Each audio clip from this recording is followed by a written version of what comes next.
As a race driver, you always try to kill a drift as fast as you can, because eventually that's what's going to make the car spin, and that's what you don't want, right? So it's sort of like in your nature or in your reflexes that you always try to kill that angle. Welcome to the Petrosexual Mandate with your host, A. Jeffrey. Let's get into the podcast, because I've been stalking you online now for a couple of days to try and work out. I know who you are, but I want to see who everybody else thinks you are. So I did some light stalking on you, and thankfully when I type Yannick Mettler into Google, you come up. It's not some that's good. Computer geek or something like that. But what I found out was that you started your career in karting. Is that right? Right. Yeah. Okay. So how does that work? Well, basically, it sounds like the very typical sort of way to get into racing or to follow your path to become a professional driver, but that's not really how it was actually. I did it more like because I was passionate about cars, and so was parts of my family, and we just enjoyed doing something like that on a hobby basis, basically in the beginning. And it turned out I was quite good, and I won a couple of races, and that's how it all started really. But for a very long time we didn't have the intention, say as a family, to plan a professional career or something like that. So when you say like professional race driver, I know a lot of people who drive race cars and assume that they are race drivers, but you're an actual professional race driver. What does that mean? Yes, it's not like something like you have an academic degree for it or whatever, so it's more of like there's certainly more of these guys around, like you see in many eras right now, that just make themselves look like professionals or call themselves professionals. Certainly many examples right now, or like with these online coaches or whatever, a lot of areas where you can make yourself look like this. So I think to actually become a professional, it's a very long path and a lot of effort that goes into it, a lot of sacrifice. And you don't just call yourself like that from one day to the other, right? It's a pretty long process to get there, and also difficult to get accepted as such, whether it's from the business side or sometimes even from a family side. So you would say you spend most of your time as in, let's say, the mindset of a race driver. Yes, I would say so. Fair enough. I'm not a full-time sort of professional driver, that I wouldn't say. Also, I think that's really left to a very few lucky guys who can actually say they're doing that all the time. I think the rest of the professionals, they all have time to do something else. That's just because there are not that many races around. But yeah, as long as it's your sort of main occupation and focus, and as long as you can make a living from it, I definitely would consider it like that. And so, like most people, or like let's say like a lot of race drivers, you started out in karting, and then you made the jump to single seater, which also seems to be pretty, let's say, logical. I guess. Yeah, it's like the typical path, one could say. Yeah. Okay, and what, like a lot of people don't understand single seaters, right? It's a completely different technique. It's a different way of driving and a different way of looking at it. And obviously, I'm assuming by this at that age you were probably. The goal must have been, I want to get into Formula One, right? That would be, that was right a way bit, to look at it. Was a bit of a funny time in that sense, because even though we were into cars, like from a family standpoint, there was not really experience around like how you become a race driver or what would be a typical, path related to age. And so I actually happened to get into formulas quite late, like when I was 20 or something like that. And so it was more like a basic education kind of thing, driving formula cars is like, you can imagine the most pure driving experience. Absolutely. You can get. Yeah. You have experienced it yourself. So that was more of sort like, you didn't know where it could go, so you went the logical path, right? But it turned out quite quickly, like after 1 year in Formula BMW, which is nowadays Formula 4, on to Formula 3, it turned out quite quickly, that's not really leading somewhere for somebody like me, So I took a bit of a different direction from there, took my lessons and, and did a lot, did many things better in sort of my second attempt, which then was in touring cars and GT cars. Yeah. So that would be the next step, because as far as I can tell, you're like, the killer of the kind of Nürburgring, right? I mean, that's like all the stats point to that. And that would be more in touring car concept, right? And in endurance, right? It's a lot of the, there's been a good run recently in let's say the past 4 years. Definitely was really good from a results point of view. It's mainly in endurance, mainly in Pro-Am also, which we have to distinguish a little bit. But there's obviously other cracks around there that have specialized and have some good records. But it's fair to say, I think that it was a really good run, and that this eventually also accelerated the career and, sort of brought me even further than I expected, and, brought me to GT3 and all these kind of things. Yeah, well, I mean, GT3 is now that kind of category that I think everybody really wants to be in. And 2 years back, we kicked it off together in GT3, and last season you got a seat in the Bentley, right? Correct. And also had quite a big success as that. So I think that's all really, really impressive. And what would be the next step, for example, if you had to? I mean, would you want to go more like into, I don't know, sort of LMP? Well, LMP's out now, I guess, right? But is that another big sort of aspiration of yours? I mean, at this point where I'm at now, it all depends really, like where's the professional scene going, that's where you want to go, whether they stay in GT cars for the next 10 years, and that's sort of the highest level in, let's say closed cars or like road spec similar cars that you can achieve, then I would see myself there ideally. There's a lot of hype recently around the LMP cars, as the LMDH program and the manufacturers are coming back, and it's all about Le Mans, which is of course also a really nice direction to go. There's another famous Yannick as well, which has to do with Le Mans, right? Sorry? There's another famous Yannick which has to do with Le Mans. Dalmas. Yeah. That's actually, I was named after him. It's not. He did that quite good guessing there. So my father once told me that he was inspired by Yannick Dalmas. Yeah. Very good. As if he knew. So I mean, in the end, I would definitely be open to do LMPs as well. I mean, driving wise, it's pretty cool. It's something like between a Formula and a GT car, one could say, and definitely wouldn't say no to that. Yeah. So, looking at your sort of your whole career, first of all, congratulations, because it's a very impressive career. Thank you very much. And what I can tell is that you have like very, very consistent results and stuff like that, and also like a very consistent hairstyle. It looks like every photo that you have, you have the hairstyle that you have now. But I did find you in one movie, a very short part, and I'm sure you don't want to talk about it, but you had a mullet. Oh yeah, there you go. Yeah, the mullet, right? You had the mullet. What's the mullet called in German, right? I think we call it the Fukuhila, no? Vorne kurz, hinten lang, right. Something like that. Which reminds me of sort of this New Kids movie or something, which makes it even worse. I mean, in English, we said the mullet never dies, but I've actually never met somebody in my age group that had one, so this is quite an exciting time for me.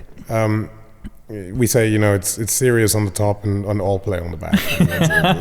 That's how we go about it. That was certainly a special time back then. I think it was like when I was 16 or 17, something about that, where I had it for a while, and I don't really see a lot of benefits in it looking back, but the chicks back then loved it, and that what it was all about. Do you think it will ever come back into fashion? I hope not.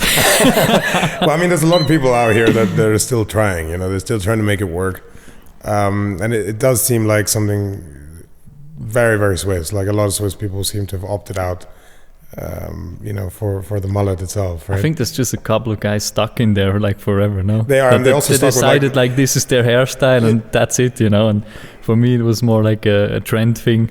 Yeah, which I'm happy to be over. The leather vests as well, and that Scorpion. I never had. You never had that? No. Okay. I was more like on the sort of electro music kind of, thing when this came up. Where did the inspiration come from to get it? Actually, to be perfectly honest, from party life. Actually,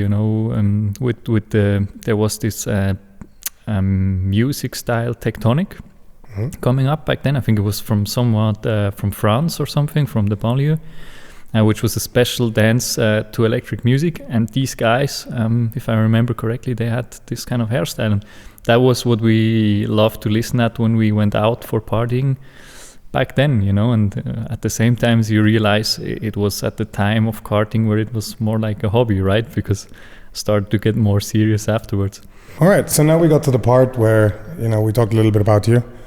But the real reason that we set up this podcast is to find out what it is about the car that brings people of different ages together, and there is some uniting factor there. So what was the first car that you actually owned? The first car I owned was a Ford Mondeo 2-liter.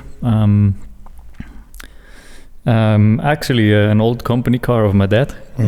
He basically wanted to get rid of it, and it was just the time where I turned 18 and did my driver license. So I was kind of begging not to throw it away to get my first car, and that's how it came together. It still had like the company logos and everything on it, so I was well known for going to school with that, I would say, and some other stuff. But yeah, basically the Mondeo just finished like its lifespan last year, I guess, right? After 20 years of production, they canceled it, right? I think so. I think my dad still owns a few in his company, so I'm not sure when exactly that stopped. But it wasn't really a car of choice or anything. It just happened to be the first car, and I had a good time in it. So, all right. Who was your main influence when it came down to cars? Presumably, it was your father. Yeah, for sure. But somehow this has been also in the extended family. Like I grew up with my cousin very closely, like a brother basically, and he was all into cars and I was all into cars, and it's just this family thing somehow that everybody's passionate about cars, and things that go on wheels. We started when we were really young, like taking our tractors that we used to play on and race down the garage, which was sort of downhill, and that's how it all started. We started to tune them and all that kind of stuff. You tune the tractors? Yeah. It sounds ridiculous, wow, okay. But does it make a big difference? I mean, if you tune the tractor? No, it was just visual, actually. We just felt better. Like cosmetic? We just felt faster. Brilliant. And if I remember rightly, your cousin has a nice BMW. Is that correct? Yeah, correct. You also a BMW guy? Yeah, to some extent. I mean, certainly among the favorites.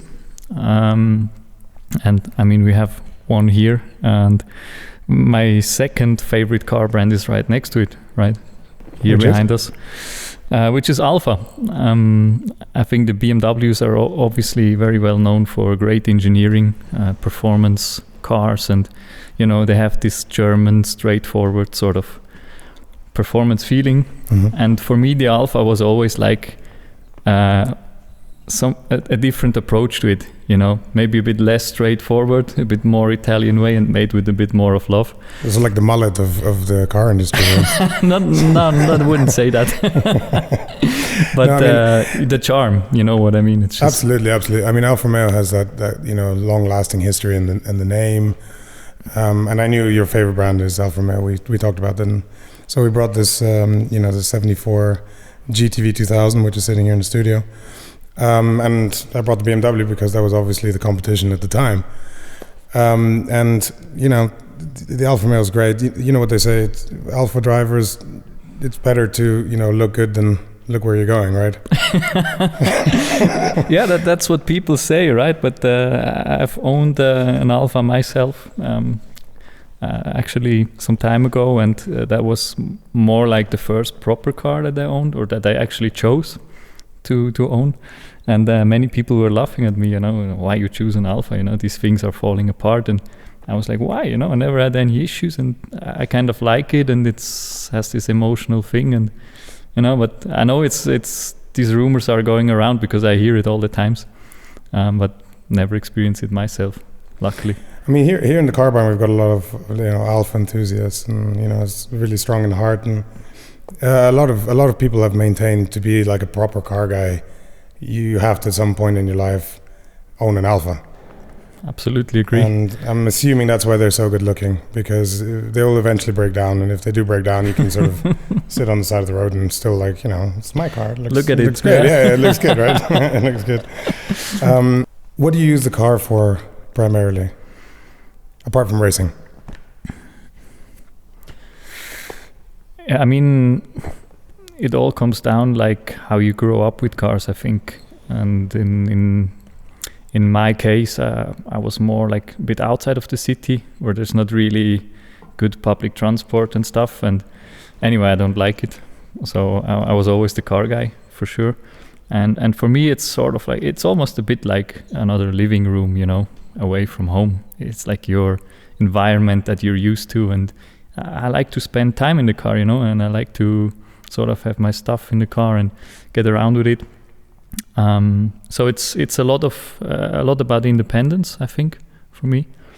That's very important, to go anywhere, anytime you want, to be able to do that, to have your most important things with you. And then it's an emotional thing, for sure. I mean, I think it's actually a lot more about that than about utility. Cars for me is all about emotion and feelings connected to it. Hence the motorsport, right? Right. Especially. Do you ever get a chance to drive an Alpha on a track, or like a race? I mean, we haven't had an Alpha race car in a long time, actually, haven't we? There's some touring cars around, actually, some TCR cars.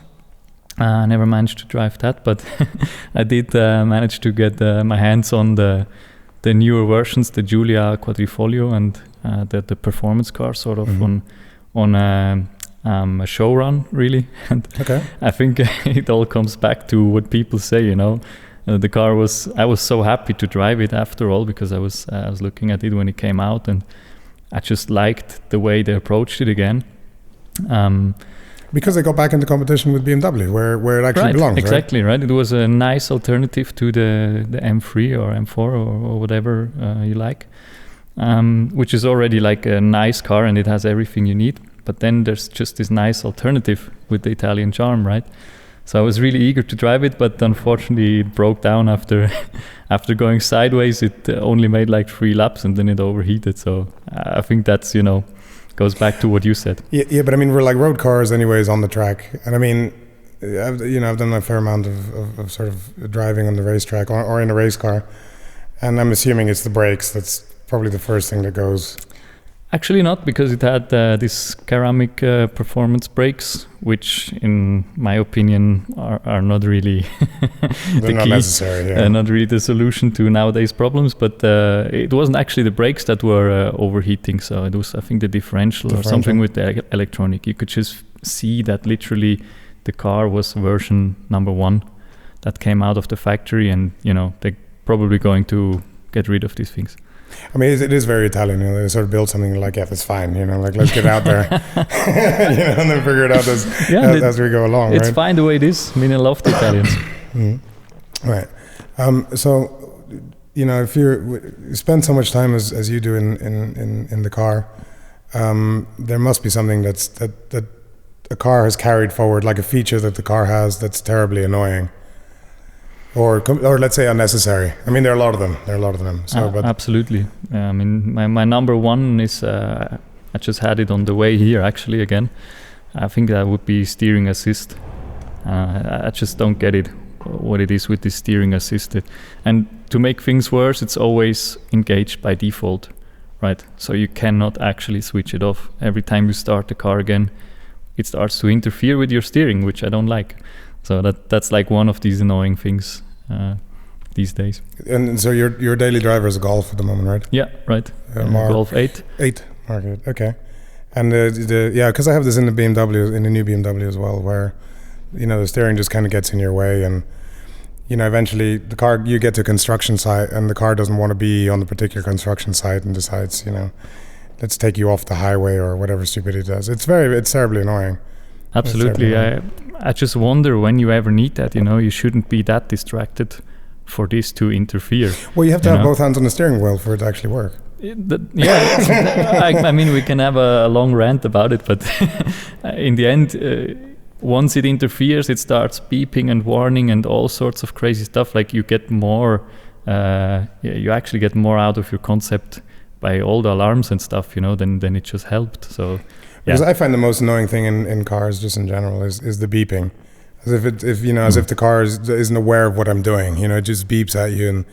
You've left the keys inside the car. I'm aware, like I literally just did that. Or, you haven't got your seatbelt on. And I'm not sure why it actually does this. And absolutely. I mean, I can't reverse anymore with the door open. It's something I used to do a lot when I park sideways to look for the rims, not to scratch them. Yeah. And just to double check. Because now it snaps into parking, presumably. Right, it goes into a handbrake and then it makes like a full stop, and it beeps everywhere and says like, you're not allowed to drive with the open door. Okay, I got it. I mean, electronic handbrakes surely must be another terribly annoying thing. Absolutely. Because we're not from that generation. No. We had that, and again, it is one of those things, like you grow up and like you have to pull the handbrake, like you have to impress people with your skill, and you can't do that anymore. Yeah, absolutely. I mean, it takes away a lot of driving fun after all, It's not like you use it every day, but it's the nice field of snow and stuff. Of course you want to use it, It's like, why not?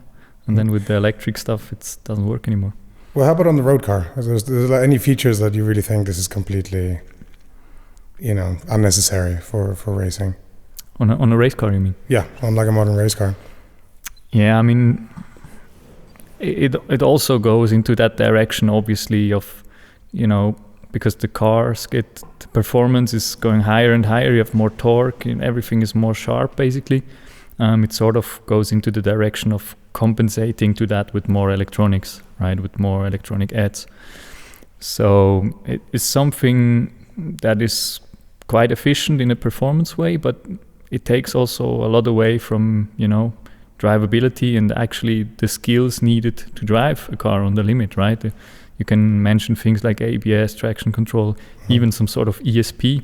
But they work slightly different to like the road cars, don't they? Yeah, they're much better. Because the road car ones are pretty much set up for safety and I don't know. I think it's just a more expensive, a more advanced version of the road car systems. Okay. It doesn't go on costs of safety, but it's more like it's just better. It's just working in a much more efficient way because it needs to. And you are on the faster racetrack. actually. Yeah. With a lot of them. Because before there was a point where, you switched off the stability controller or the ESP and you were somehow faster, but it seems unlikely that.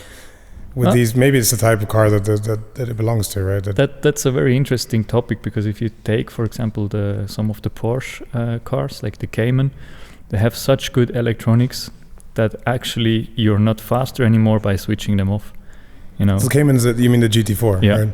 Okay. Which makes it a bit ridiculous sometimes, because it's good to start learning and to have it sort of like as a backup system and stuff, but if you always ever get used to driving with these driving aids, what happens if you go to a proper race car, that doesn't have this thing? I think that's the wrong way in terms of education.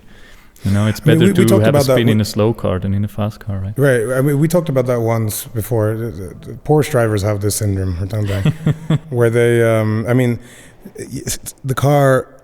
Don't get me wrong. I'm not a fan, but it's a good setup But you have sort of the Porsche Cup where all the electronics have been deleted, right? Mm-hmm. And then immediately you realize how much, that assisting really, benefits the driver himself, right? Yeah, absolutely. I mean, it's a funny one, that particular example, because you go from, like, say, the Cayman, which has even, I think, automatic gearbox. I mean, who needs that in a race car, right? It's just shouldn't be there. And then your next step is the Porsche Cup, which has none of the adds. It has neither ABS nor traction control, nothing. So that's a very crazy step. And the engine's in the wrong place in the 911, isn't it? That as well. Yeah. Because I mean, the Cayman, like that's a sort of mid-mounted, and I drove one on the racetrack in Nascar, and the balance was perfect, right? It's a really well set up car. But the 911, I guess, with the philosophy that they use for building it, the engine's in the back, and it does upset the dynamic of what it is. So. Absolutely. I mean, from the general concept, and I keep telling that to Porsche drivers, because they don't want to hear it. Absolutely, really convinced from it, and they're greatly engineered cars. But the main concept of the 911 is wrong. It's just a very, very good workaround to make it work. It's incredible. Yeah, with totally all the effort they do, and it's actually astonishing what they can get out of it. But the main concept is not a good idea, right? Mm-hmm. Except if it's wet and you need a lot of traction, then it might be the right choice. True that. So we've been through now the things that are unnecessary when it comes down to cars, but there has been a lot of developments, like really positive developments. Let's start with the road cars. What would you say is like one of the best developments or most notable developments that we've had in road cars over the years? I would probably say, like, an overall concept, maybe safety-wise. That for me is not so exciting, but it's probably the biggest steps that have been made. But is that a good development though? Because I always found that to some extent, because people don't really pay attention anymore, do they? Mm-hmm. Right. They think, right, if I crash the car, it'll be fine. So like I'll just go on Facebook or go on Twitter and send some kind of message. I mean, it comes back to this steering aid, no? I mean, why do you need it? Because you get distracted. It should be in a way that you don't get distracted. But the steering aid's not necessarily a safety feature, right? They say that's why it's in per default.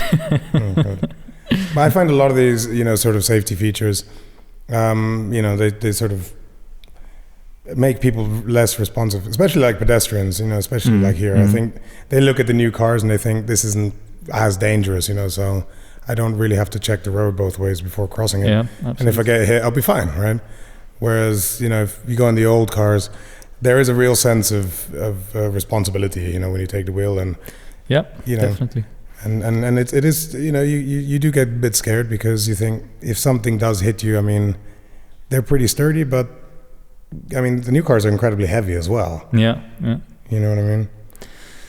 There's definitely a trade-off there, I think, as well, and especially like, us two were maybe a bit more old school in that sense, and I fully agree on that there's certainly a balance, like especially when it comes to race cars also, that you appreciate feeling safe, because it's not about the daily thing that might happen. It's if you have a big shunt, right, and then you have quite a good feeling if you have a safety cell around you and that kind of stuff. Doesn't need to have ESP and all that kind of things, but if the general structure of a car, I would say, right. Or for example the airbag, it's a great invention, and I think that's something that doesn't necessarily make you feel safer at first, but once you need it, definitely does. But I mean, you don't have airbags in a race car. No, but that's more on the road cars. right, okay. No, because I mean, that's it. I mean, on the race cars, like, and it, like you have to sign, these waivers all the time saying, you might, end up in a wheelchair or you might die. And so, I mean, but that's pretty much as far as that really can go in terms of safety, right? Yeah, I mean, personally, I think, it has come to a point where it's really good, the safety. Obviously they're always trying to improve it, and that's a great thing. But again, I think we're now in an area where it just comes down to less important issues, maybe. I mean, the tracks are really safe, the cars are really safe, and so I still, when I go from a race car to a road car, sometimes after a race weekend and I drive home, I don't feel safe the first few kilometers, because In the you're road used, car? because Okay. you're used to the 6-point harness and, like your side impact, seat construction and all this thing where you feel really safe, even though you're going a lot faster. And then you go into your road car and you just have like this, 3-point belt kind of thing, and you realize there's basically nothing next to you. But would you have like a 6-point harness in your road car? No, that would no, get no. quite annoying. I No, guess, no. if you want to get like a parking ticket. That reminds me of these tuner boys, that which is actually worse, right? If you have a 6-point harness without a hands device, Right. which is the thingy that would support your helmet in case, then you make things actually worse in case of an impact, right? Yeah, it was a dead shunt, right? Yeah. Yeah. Okay. Well, I mean, one of the best developments I've found recently is more on the tire side. I think it's incredible what they're doing. And like my parents had cars from the 90s, these sort of high performance things, and the big limiting factor was always the tire, right? Absolutely. And now you see, also with SUVs, it's incredible. You see these 3-ton, mammoths like prowling down the road, and you think, how can they do that? And that the tires are still somehow attached, I find absolutely incredible. Definitely agree on that. And then, I mean, it goes on, like engines, for example. What happened on the engine side in terms of, power versus volume. Well, this is brilliant because behind us is a BMW 2002 Turbo, right? Uh-huh. And so at the time they used turbo for boosting the power. Like that's, how it is in my head. Whereas now they use turbocharging to reduce fuel consumption. Yeah, both. I mean, obviously you get more power out of it from a smaller engine, so eventually you get more efficient if the turbo regulation sort of works in a smooth way. Right. And like the Golf I'm driving now is like a 1-liter 3-cylinder turbo, and it's quite amazing how much torque it can generate from this small engine. I didn't really expect it to be such a small engine until I checked the papers. But I always thought it was more like a Golf, like a gearbox thing, right? More than sort of energy. Like the gearboxes are incredible that they've developed. That they can put out these levels of torque. Also, some of the diesel cars, it's incredible how much torque they pull out. But for me, they don't have the same sort of way of transmitting power than they used to have, and a lot has to come down to actually weight and the gearbox itself, right? Yeah, I mean, also the whole drivetrains. If you can go on with that whole thing. These DSG gearboxes, for example, it's amazing how smooth and how fast they are. There's no gap. Because it used to be this automatic feeling where you had like this huge delay, and this was just annoying. The moment you wanted to shift to the next gear, it was just doing the last one, that kind of thing. And now it's just it's almost seamless torque, and that's actually nice to drive, in a sense. For me, it would be interesting to hear your opinion on that. But for me, it's always this trade-off between its impressive modern technology versus driving fun, right? I think a lot of the modern developments, like especially engine-wise, that you don't have a turbo hole anymore. I think it takes some fun away on the driving side. It's too clean. It's too clean. I totally agree. I mean, again, the BMW that's here, you have that sort of old school turbo lag, right? Which means you end up driving completely different, right? And it is unbelievably fast, but if you're in the wrong rev range, you're not going anywhere, basically. So it becomes quite tricky to drive on windy roads and things like that. But it gives like a real sense of occasion, right? And now, of course, you have all this sort of bi-turbo and quad turbo charging in cars, and and so you don't have that gap anymore. Of this kind of power gap. And now with the introduction of electrics is getting less. But does it do anything for a road car? I'm not convinced, to be honest. No, I always used to say I'm not a fan of computer cars. Once it gets too, I need that sort of feeling. I need this mechanical sense in a car. Whether it's a gearbox. That's why I also like H-pattern gearbox still, and sort of like the old school thing, like a clutch that has an actual biting point and not this, linear kind of pedal, which I really struggle with. It takes so much emotion away from the cars. And obviously when you get back to an old-timer or a car even from the 2000s, that's like still the proper mechanical stuff. No, I totally agree. And when it comes to like the gearboxes, right? I still prefer a manual. I mean, so many people complain. They're like, "Oh my God, my leg's dying because I'm stuck in traffic." I mean, it's not that big a deal, It's not like man up. We're sitting in Calcutta or Los Angeles or something like that. It's not that big a deal. But what I did realize is, the new cars have unbelievable, like unrealistic amount of power. And I think that's where I'm not going to lie, the manual gearbox starts to, it's just too much, right? Yeah. It's just too much. You got like a car with over 600 horsepower, 3 pedals, and now they keep adding gears, right? So now you got an H-box with, 7 gears. I mean, it's quite a lot to think about, right? And and also in terms of handling, if you do it wrong with the manual sort of gearbox with that amount of power, can go raw faster, right? That would basically lead us to the launch control thing, right? Which we had recently. Control. I'm glad you said launch control, because I think launch control is the most like pointless thing like ever developed. I don't see the necessity to have a road car that does that. Whereas before, if you push the brake and the accelerator at the same time, you did like a burnout. That was much more exciting than sitting at a traffic light with engine revving and 3-second waiting times, and everybody looks at you like you're an idiot. I never had a car to do that, unfortunately, but actually, you're right. That would be one of the upside for sure. I mean, I've owned a number of cars that had like launch control built in. I think I've tried to activate them at some point, and again, you have to push all these buttons and wait for it, and you're just like, I could have just driven off by now. Like I would have been equally as fast as if I really would have used the launch control, right? Yeah, I mean the whole launch control thing. It's not really a use for it, right? But it's for boys to play, really. I mean, it's just to rev it up as quickly as you can and to go away from 0 to 100 as quickly as you can. I personally find it funny, but I agree there's not really a use for it. Yeah.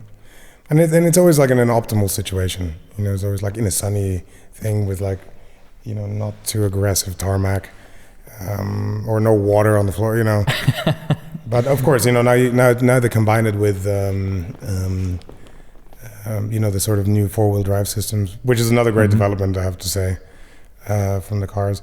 Which makes, especially living here in Switzerland, like having an all-wheel drive car, does simplify things substantially, right? But and then you couple that with like launch control and DSG, and it's like, what cars can really compete? Yeah, it's definitely so you get nice. You get into some of these classic cars, right? And they don't move. They barely move anymore, right? I always think it's funny when it comes to all-wheel drive. There's a bit of a misconception, I think a lot of people think all-wheel drive cars are safer. I hear that all the time, and I'm like, wait a minute, why is it supposed to be safer? The only difference is it has more traction, but it doesn't brake any better, or it doesn't avoid anything any better in terms of reaction. So it's this misconception. I always thought that all-wheel drive was much safer until I did an all-wheel drive drift, and then I realized how dangerous this actually was. Because if you do get all tires like lit up, by this point you're probably going way too fast for the limits of the car, and then it's unattainable, right? You don't come back from that. You just end up in a wall or in a forest or your neighbor's garden or something like that, right? But I totally agree. It's on a sort of everyday basis, if you have snow and stuff like that, you're just a bit more comfortable. Yeah, definitely. But again, you have this sort of with ESP, right? I mean, ESP is set up in a way that you crash facing forwards, right? Because that's where the crumple zone is. But again, most people think it's much, much safer, but at that level of intrusion, then probably it's not quite as safe as people think it is, right? Yeah, absolutely. I mean, the whole ESP thing, like recently I did a snow driving course with the Golf, and one of the annoying things, of course, is you cannot switch it off anymore. Yeah, so you cannot switch it off completely, which was super annoying because that's what I wanted in the end. But at the same time, I realized it was quite frozen, and it was this sort of ice rally course. And I realized at some point it's really good the ESP is like crazy good, and you could actually use it to your advantage around this ice course. So once you got rid of the part that it annoys you, I was actually amazed by how good it was and how you could basically trick the car, go around the corner with the help of it. And so there's always like this thing, but in the end it comes down to the less electronic interference, the more I like a car. That's definitely the case. I mean, I know a lot of circuit drivers struggle with drifts and things like that. I know this for a fact. Guilty of that. Yeah. A lot of them struggle with with drifts and stuff. Do you suffer from that as well, or you're quite in tune with that? I worked on it, let's say, because yes, basically, maybe to explain that in a context, as a race driver, you always try to kill a drift as fast as you can, because eventually that's what's going to make the car spin, and that's what you don't want, right? So it's sort of like in your nature or in your reflexes that you always try to kill that angle with fast reaction, and that's something where we do really struggle, like the road car race drivers, because you just need to let go, and it's a different discipline, and to get that in your head is can be quite tricky. And it happened that I once took a BMW M3 out for that purpose on the track, and I didn't manage to do one nice drift, and I was so annoyed. It really put me down, and from that day on I said, like, come on, we got to work on this a little bit, and I did, and that's why I do also this sort of ice driving stuff. And you don't learn a lot with the ESP, but in the end I think from the courses I did so far, I improved a bit, and you just have to get it in your head that it's a different approach. Yeah, I mean, I've done a few like ice driving courses, and they were, they were brilliant. You learn to sort of control a car that's out of control, right? And I think that's a great concept. Yeah. But yeah, I see a lot of sort of circuit drivers really struggling. With the concept itself, because like you said, the first thing you want to do is just like stop that drift immediately, right? Yeah, I mean, maybe you can tell a bit from your experiences also. I mean, I saw your first steps in a race car, and maybe you can explain a bit how it feels once such a thing actually goes sideways, like what's the... So with this sort of ice driving thing, it just became natural, and it was something I picked up very quickly. And my instructor at the time, he's a professional race driver for circuit, and he said to me, like, let's get on the track, right? And I was like, okay, let's just jump on the track and have fun. And probably about after half an hour, I realized, like, this is the last thing I want to do. Like, it was a completely different driving experience, and it was just, again, the complete opposite of what I originally expected it to be, right? So it was just a different philosophy, because, like you said, circuit driving is really about precision, and somehow, if you take that sort of more like the kind of rally cars that you would be using for the snow drifts and stuff, it's more, you have a lot more flexibility. You know what I mean? Like, you can counteract certain things with, putting your foot down and get the car back into control. Whereas on the circuit, that simply doesn't happen, right? The biggest mistake I made on the racetrack is thinking that I should go much faster. Mm-hmm. Right? And I think that a lot of people make that, because you do coaching. Yeah. You do a lot of coaching. I'm assuming a lot of people make that mistake where they want to go as fast as possible, where it's just brake later and later and later, but it doesn't really make you faster. Well, it doesn't, just try and get your foot constantly on the gas, which simply doesn't make you go any faster, exactly. Right? Because it overrides the car simply cannot handle that, right? Yeah. Whereas I found with these sort of more rally cars, if you get it out of control, you can be a bit more aggressive and bring it back into the right place. But on the circuit, that's simply not possible. Definitely agree. Yeah, I mean the range is just a lot smaller on the racetrack. That's also, that goes back to why you try to kill a sideways moment as quickly as you can, because you just don't have the space and the sort of the area to play in with. Well, I mean, you have those crazy short steering racks as well, which turn like a millimeter or whatever it is, right? And I mean, I don't know. That's just not that's not going to happen for like drifting. Yeah, exactly. You know? Like full lock is mostly not enough. You know? It's simply not enough. It's too late then. Yeah. No. I remember, you know, in the GT3 in the wet, you eventually get some kind of slips, but you can't be nearly as aggressive because they're just not made for that kind of thing, right? Yeah, that brings up something, you know, like many people I think have in their mind that you just jump in a car, drive around a circuit, and you know you're good at late braking, and bam, you're a race driver, right? Maybe you can tell a bit more about how that goes. I'm totally guilty of that. You know, like I jumped in a race car. I was like, I mean, how hard can it be? You know, just keep going as fast as possible. Of course, you get to the first corner and you do a tremendous slide. You know, and you're like, okay, this is not really how it goes. And it's so confined, and it's super hot in there. And you know, on the first time you spin like 3-4 times on a racetrack with 25 other cars.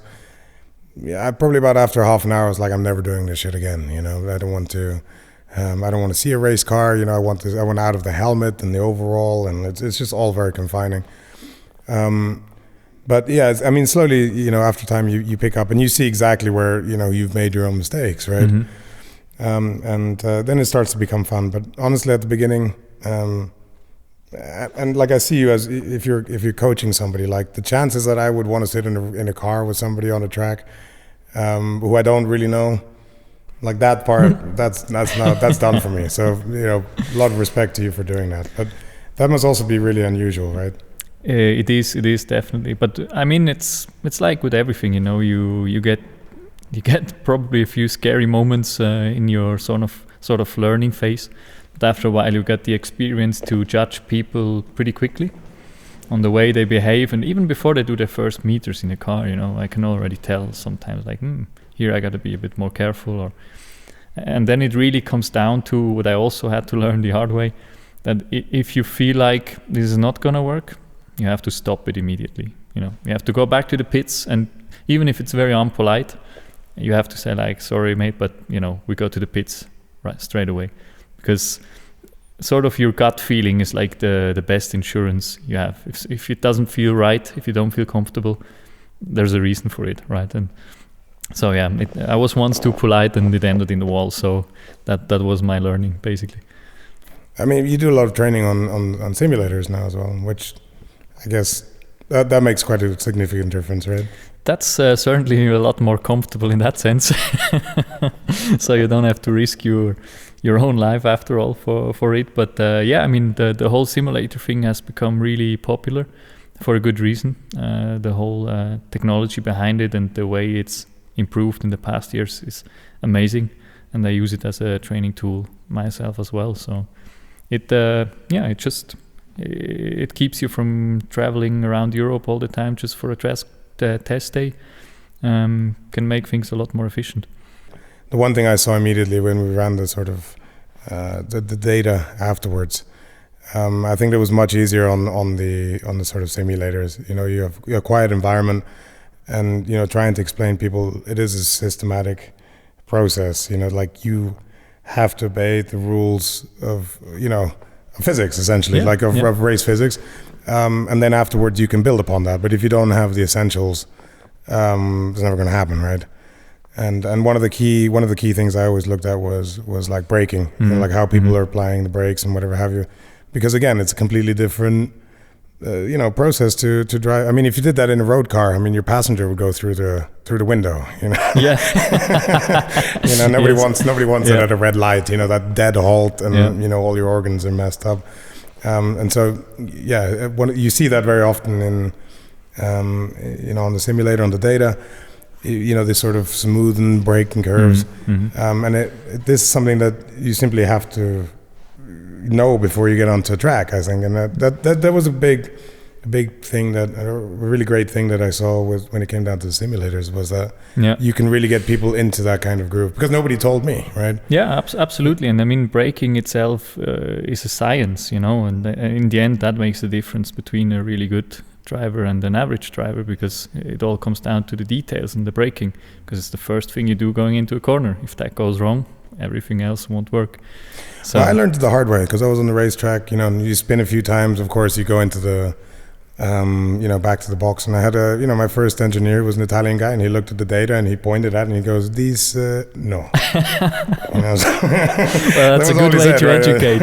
It's like this one, no, you can't do that. I learned quite quickly, but it is a bit of a stressy environment, because it's all new at the end of the day. Yeah. So I guess this would be quite a good tool to make that. For sure, work properly, for sure, and I think you can also on the sim, especially, you can train a lot more relaxed, right? Because nothing is going to happen. Eventually, you can do mistakes and sort of trial and error, try things and try get a feeling for it.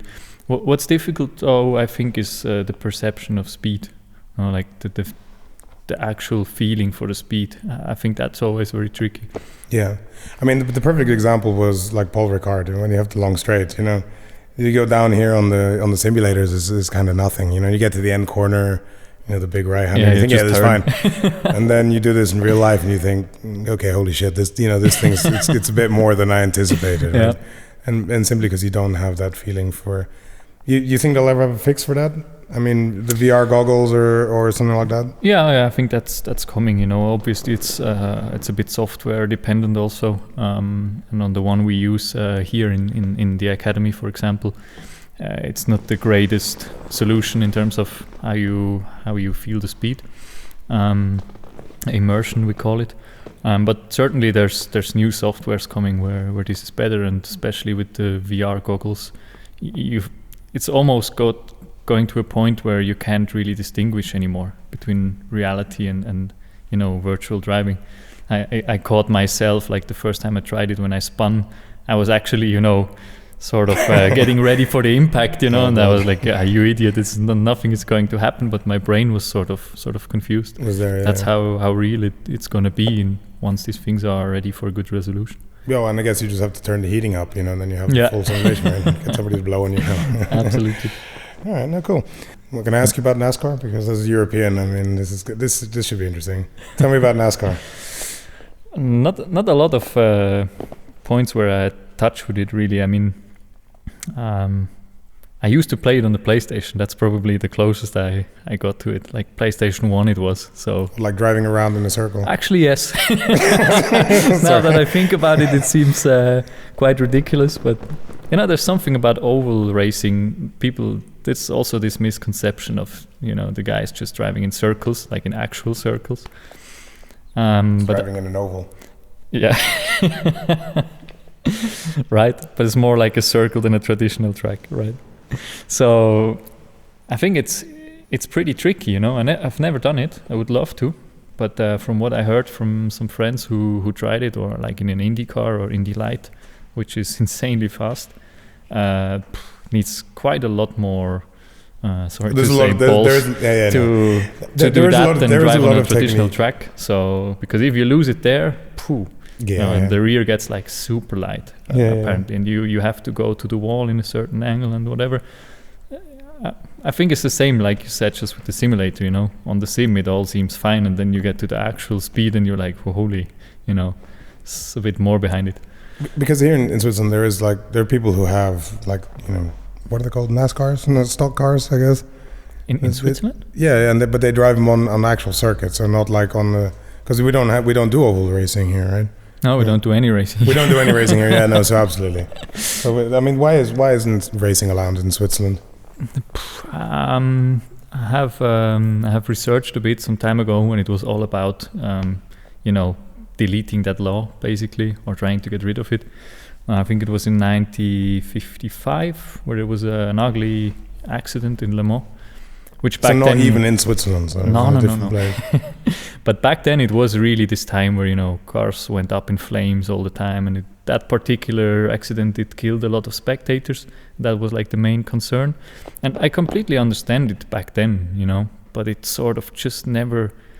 We just never caught up with that. Now it's a very safe sport, and it's just like it's too old, this law. There's no reason for it to be there anymore.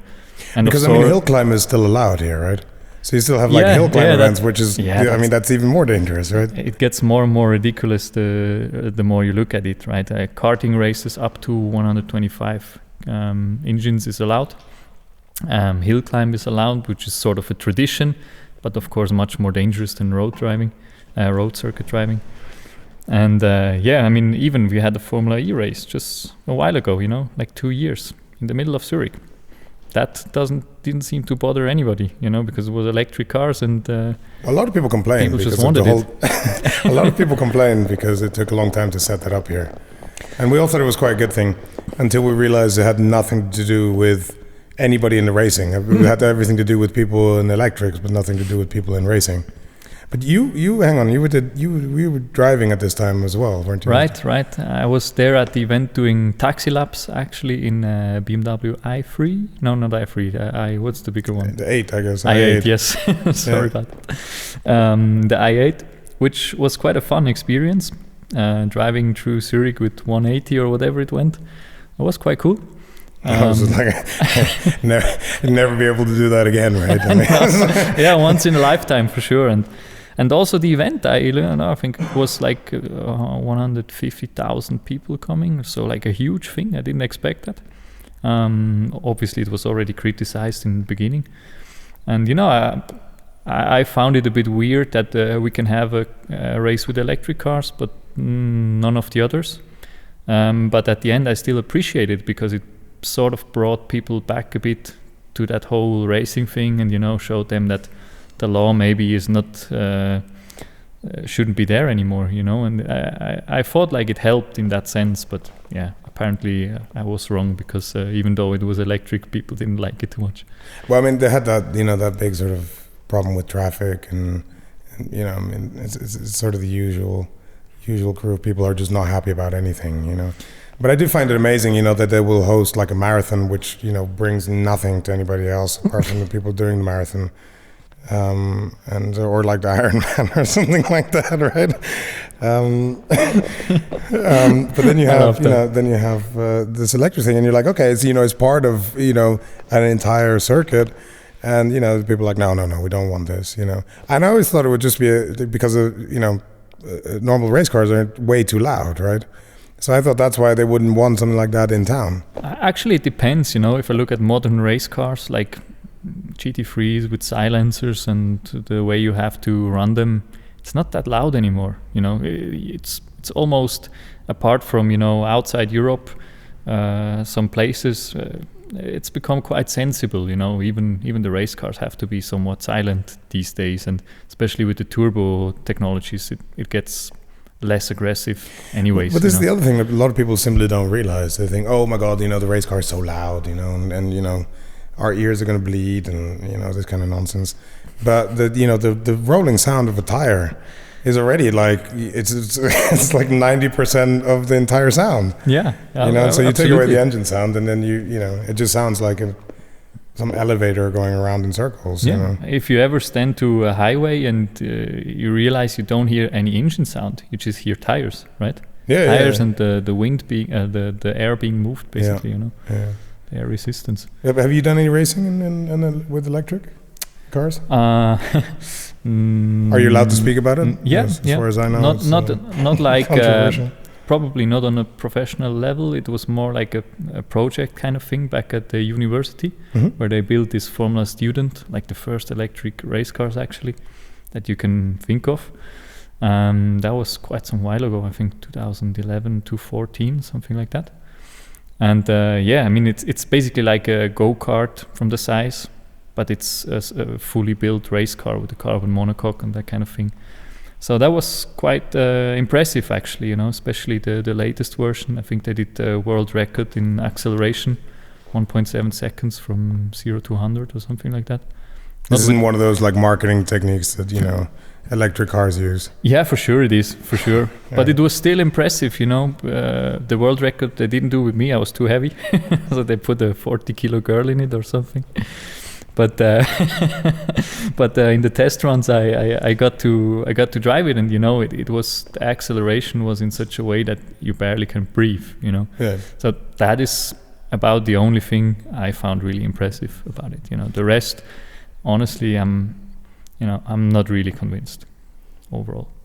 I'm not either, and I sort of dug around a little bit to work out why they want to do these Formula E, for example, in towns and stuff like that. And what I ended up realizing was that they really struggle to get, or it's nearly impossible to get an electric car to complete, a single lap of a normal circuit, right? Because it's mainly the long straights.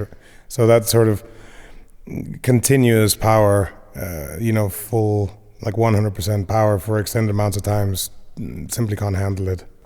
I think at that point you just need to realize that, the cars being built for the street, they were mainly built to impress at first, and so they were built in a way that you cannot do certain laps on that performance level. It's simply not going to make it, right? It was all about the numbers to first impress the people, try to convince them about it. And I think if you would go like with a normal approach, you would have to reduce a lot of power, and it would just not be as spectacular. And maybe even though you had a wider range, probably people wouldn't be excited about it, So I understand that kind of way they went first, to attract people with numbers, with crazy accelerations and that kind of things.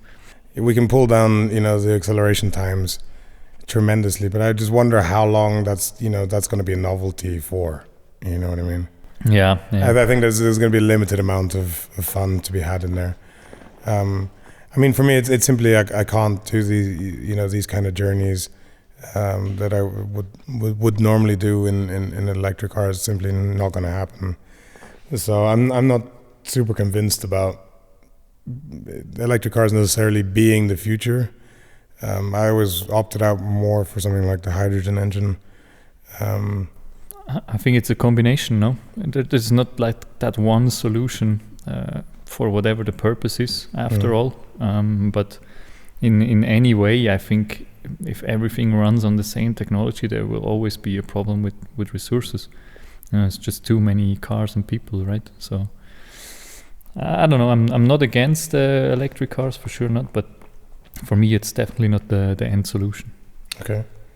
Anything you think that might work coming forward? Yeah, I think what's very interesting is this the fuels they're researching right now, like this zero emission fuels, or however it's called. Zero emission fuels? Yeah, it's like this synthetic fuels or something like that don't have any carbon dioxide. Also hydrogen, which was basically what I did in my engineering studies back in the bachelor thesis, which has some quite interesting, sort of angles to look at it. But again, none of it I see as the end solution. So in the end, it's about combining the technologies. And I think Mario Ilian, the famous engine constructor from Formula One, he once told me that, the most efficient thing would actually be an electric car powered by a diesel generator. I'm assuming that's how it works. The electricity has to get into the battery. Yeah, absolutely. It was something like that. I don't remember exactly, like in a parallel way or whatever it was. And it was quite interesting because it was at the time where they banned all the diesel cars, right? So in the end, I think this will just go round and round, and in the end, we will somehow end up with a mix of everything. I've recently bought a BMW diesel car, and I have to say the performance is extraordinary. Wow. Yeah. I would really struggle to replace that as this kind of, long haul car where I can load everybody in plus, luggage. It's amazing. And get around Europe, on basically a single tank of gasoline. Yeah. Or diesel rather. It's amazing. And also drivability, Incredible. I can't tell most of the modern diesel cars, I can't tell anymore really if it's a diesel or a fuel car if you don't look like at the rev limiter, the rev indication. Well, the sound, that was the only behavior, everything, it's more like a fuel powered car. Yeah, that was the only giveaway I had with the BMW. See, BMW thought that, they all struggled to get the sound out, right? Mm-hmm. And they're not allowed to anymore. So they find interesting ways to do it. And BMW pumps the sound through the speakers, right? And they give you, this kind of beautiful sound that comes through it. But what they didn't realize was that it's a diesel. So out of 4,500 RPM, it cuts off. So I don't think they matched that properly. So you end up with this really unusual thing where you think, right, I've got much more, much more to go on the rev range because of the sound, and so that isn't fully there yet. Right? But do you think that all the modern diesel cars they do have this sound system internally, or is it actual that the sound improved? You know what? I don't know if I've really heard like a great diesel sounding engine. I mean, maybe not from the outside, that's for sure. Yeah, yeah, no, from the outside certainly not. I mean, you had occasionally, these sort of V8s that they put into Land Rovers or Hummers or whatever have you that had that sort of grunty feel, but in general they do sound a bit, I don't know, a bit ticky, right? They always tick a little, way too much, they don't really make any sound. But turbocharging is doing the same, right? I mean, that's another thing I don't really enjoy, right? So you put all these turbochargers on it and they don't really produce any sound anymore. Yeah, it's true. And the car manufacturers maintain that, the cars are so well built that it would be very difficult to bring them out anyways, right? And it seems to be a new thing that as a society, the biggest killer now is not noisy cars. So I don't know, but I've yet to find a diesel that really sounds that great. We're gonna miss the noise. We're gonna miss the noise. I mean, that was gonna be one of my questions. Like, when the future comes, when it finally arrives that we can't, drive the cars, or I don't know what we're supposed to do with them, but what are you going to miss? Well, I think it comes back to what the ideal car is to me, and that sound certainly is one of the main topics around it. I mean, I think you love your car if you park it and you walk away and you look back at it. That's one very thing, romantic, right? Because you like to look at it. You love a car if you like to look at it, like you can't get enough. If you like to drive it, obviously, if it gives you a lot of satisfaction driving, and the sound, of course, is a big part of that.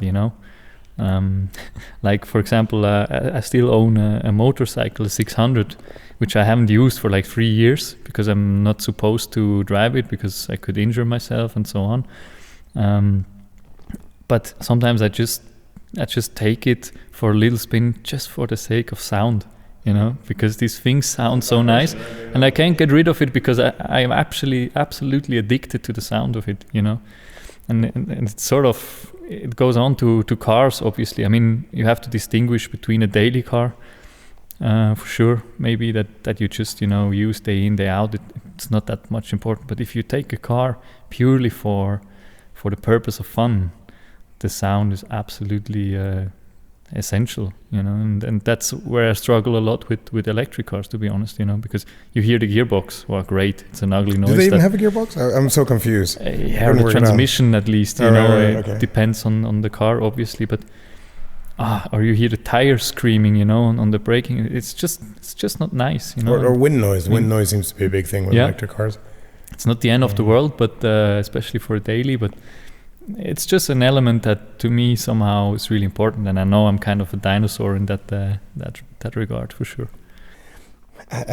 There's no feeling, right?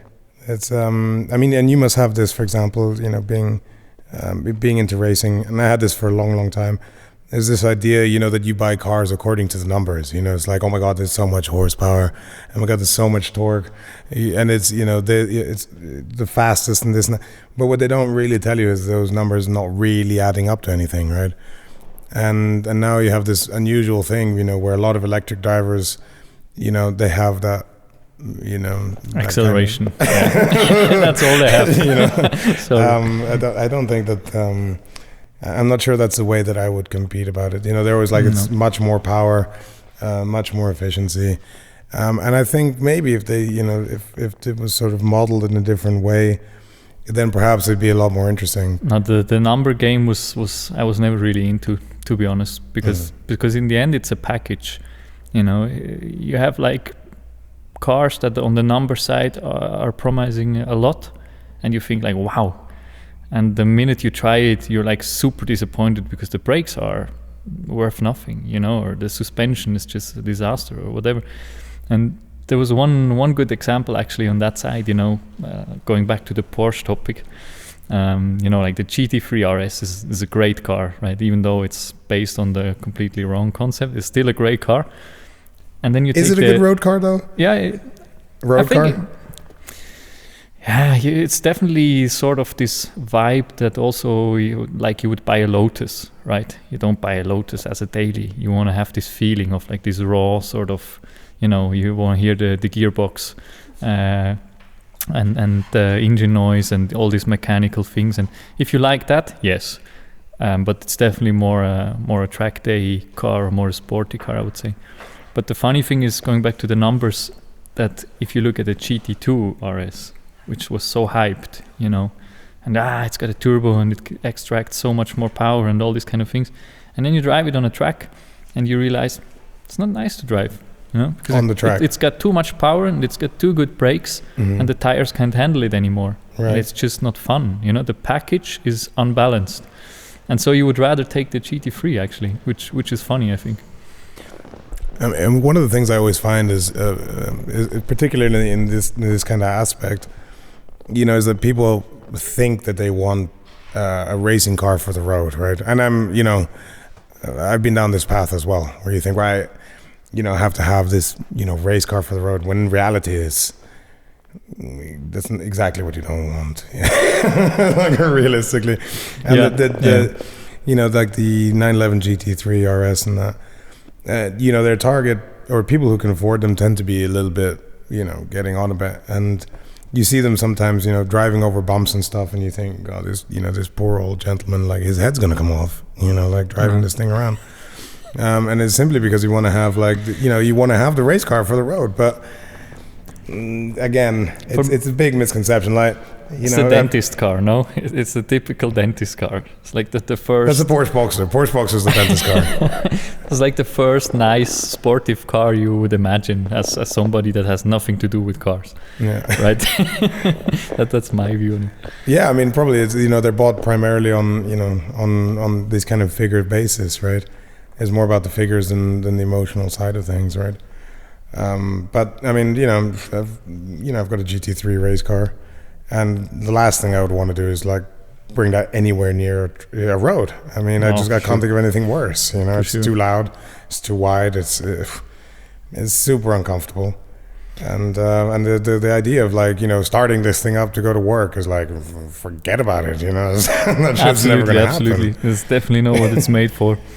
So yeah, sometimes you realize if you go back on a paddock which is not as flat as a racetrack, which is a bit bumpy. Mm-hmm. You realize immediately, like, how uncomfortable it would be, you know, like, just, it's not even like a road that we're used to, but just a bit more bumpy. And on the other side, if you take a street car with normal suspension to track, you almost feel like you roll over, right? Because there's so much movement too in much it. Lean. Yeah, too much lean.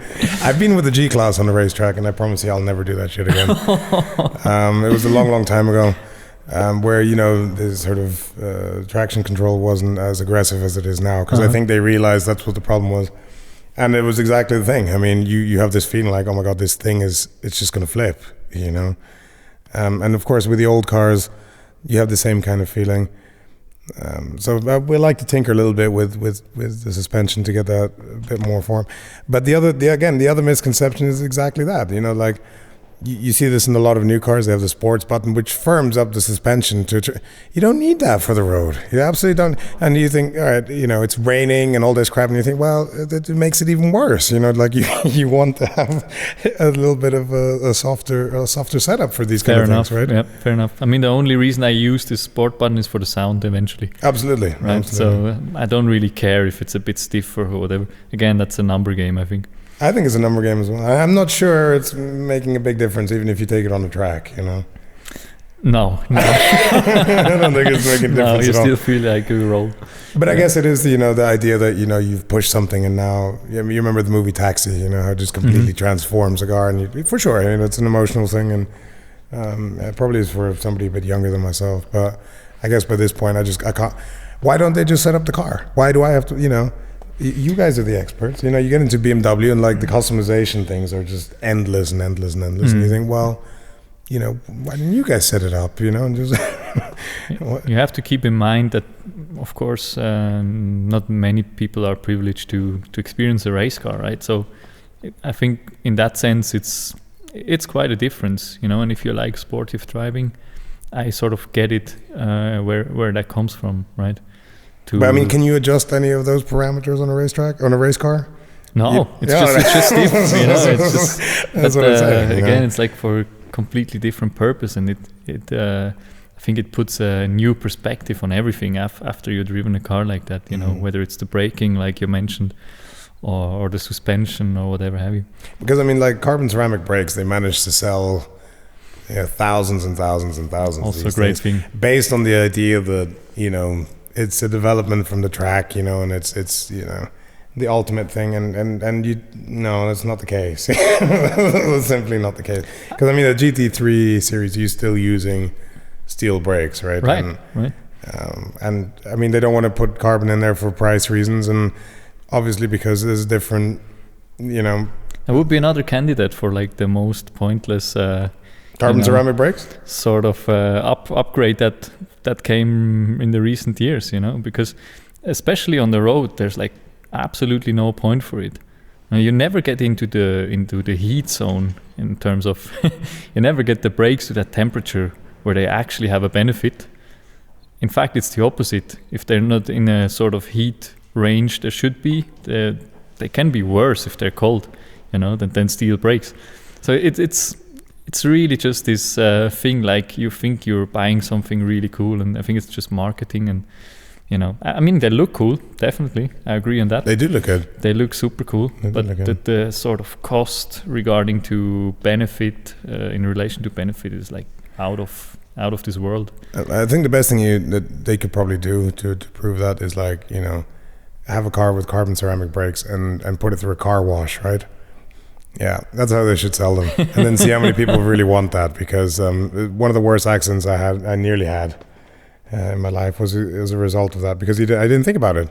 You come out of a car wash and the brakes are nowhere near the temperature range, and you just drive on like normal, and it's the brakes. It's not like they perform, as if they would just be cold. No, they perform much worse. Yeah, exactly, This is like the complete opposite side. And you don't expect that, You have these modern cars, they're so dulled down, and you think, right, it'll stop, and it doesn't. And you end up doing an evasive movement, in a 50 zone with a huge Bentley, onto a sidewalk, because the brakes, can't stop you in time for. I mean, it's crazy. It's completely crazy. Yeah, it's definitely, it's more sort of from the number game side. It is a number game side. Yeah, but I mean, on a track day, that's pretty nice after a few laps once they get temperature. But then again, you have to redo them after a day, and you have to redo them. This was another thing, right? I went to track day, and a guy showed up with probably a Porsche 911 GT3. Of course, everybody has a Porsche 911 GT3 on a track day, and he had steel brakes on the car, and I asked him, didn't you opt out for the carbon package? And he said, well, I did. And I did it one track day, and then they completely burnt out. And then I sent it back to Porsche, and Porsche was like, no, you need the steel brakes, right? Mm-hmm. So eventually I just lost the understanding for having this kind of thing to begin with. Yeah, definitely. I mean, one of the coaching clients, he bought the Ferrari Challenge, which originally comes with the ceramic brakes. And the first thing we did was order steel brakes. That's really what we did, because to make things worse, this car has sort of an ESP as well, which works only on the rear axle, or I think even the traction control is sort of working through the brakes, some weird stuff like that. And it's eating brakes like crazy in the rear. So first thing we did was order steel brakes, and we're perfectly happy with that. So we're soon arriving to the end of our podcast, but is there something that you'd like to ask me in front of whoever's watching?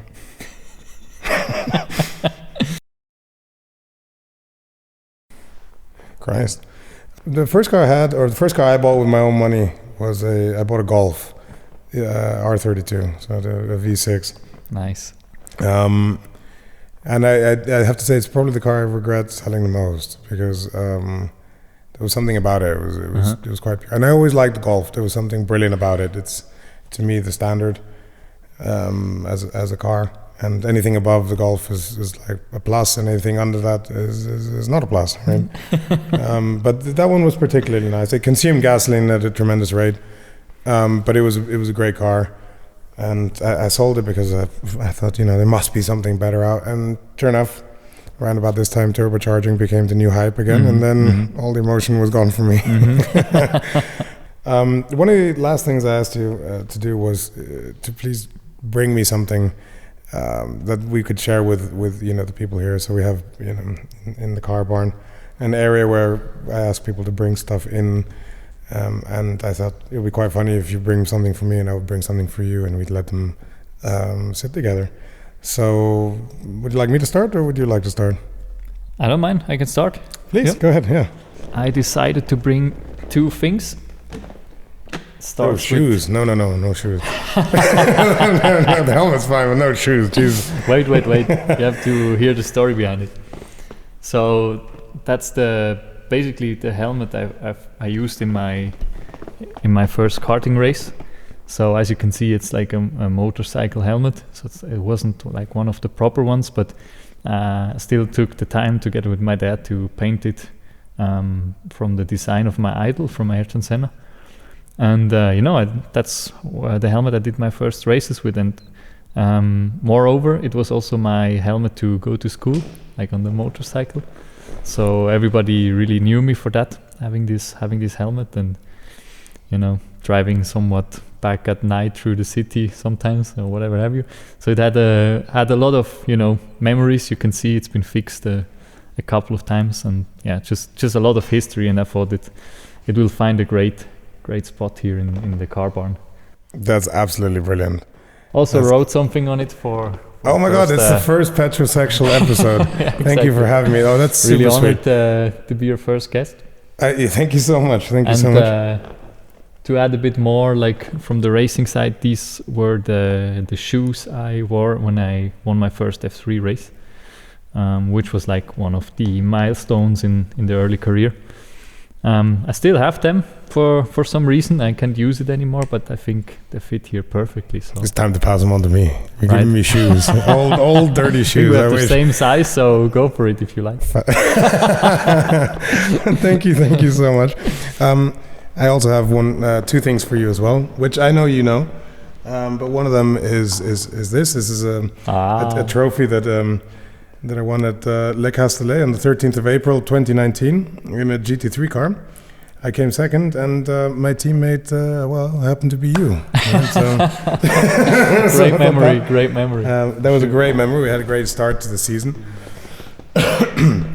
And I thought, that's probably as far as I was going to get driving-wise, but it turned out a few months later, we ended up in Portimao, and we ended up on the podium once again. And so there you go. It's 3rd position. Brilliant driving from you there. Oh my God! No, I was very lucky. I was very thankful to have you as a co-pilot, as a friend, as a teammate, and now as my first subject on cars, and I think that's brilliant.